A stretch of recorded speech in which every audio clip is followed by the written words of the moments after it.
Le bien se retrouve à la fin de toute chose. Il était une fois une chèvre qui venait de mettre au monde ses petits. Elle avait besoin d'herbes fraîches pour reprendre des forces, ce qui l'obligea à s'absenter.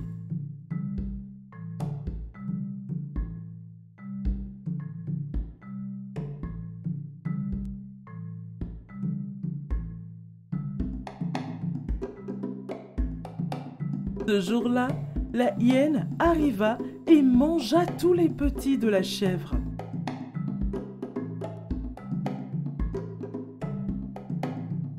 Elle ne retrouva plus que leur tête devant les cases.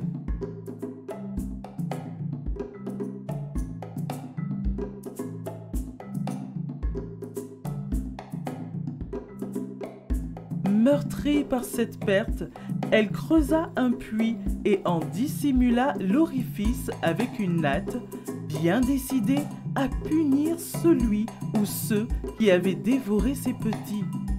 Elle ramassa soigneusement toutes les têtes de ses enfants et les mit sur la natte.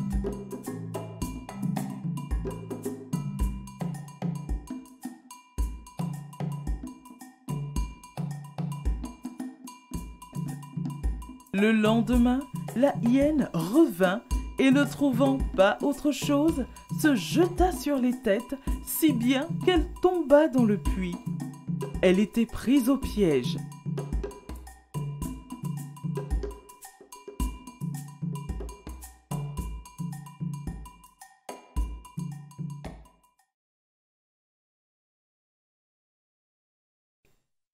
Peu de temps après, l'âne passait par là.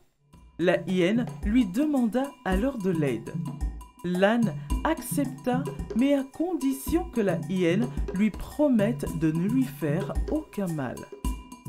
Pour aider la hyène à sortir du trou, l'âne lui présenta sa queue afin que celle-ci s'y agrippe pour faciliter son ascension vers la sortie. Une fois sur la terre ferme, la hyène bondit sur l'âne et tenta de le dévorer. Au même moment, le lièvre passait par là. Soulagé, l'âne expliqua ce qui venait de se passer au lièvre. Mais le lièvre refusa de croire en cette histoire tirée par les cheveux. Selon lui, cette histoire aurait été inventée de toutes pièces par l'âne. Et d'ailleurs, il était impossible que la hyène soit sortie du puits rien qu'avec la queue de l'âne. Il demanda ensuite sa version à la hyène. Celle-ci expliqua sa version et ils en vinrent à la même conclusion. Elle est sortie du puits grâce à la queue de l'âne. Le lièvre ne voulait guère croire en cette rocambolesque histoire. Énervée, la hyène redescendit dans le puits afin de faire une démonstration au lièvre qui ne voulait pas croire en son histoire. Le lièvre ordonna alors à l'âne de s'enfuir très loin.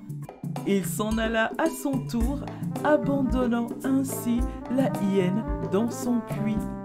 Celle-ci y resta pour l'éternité.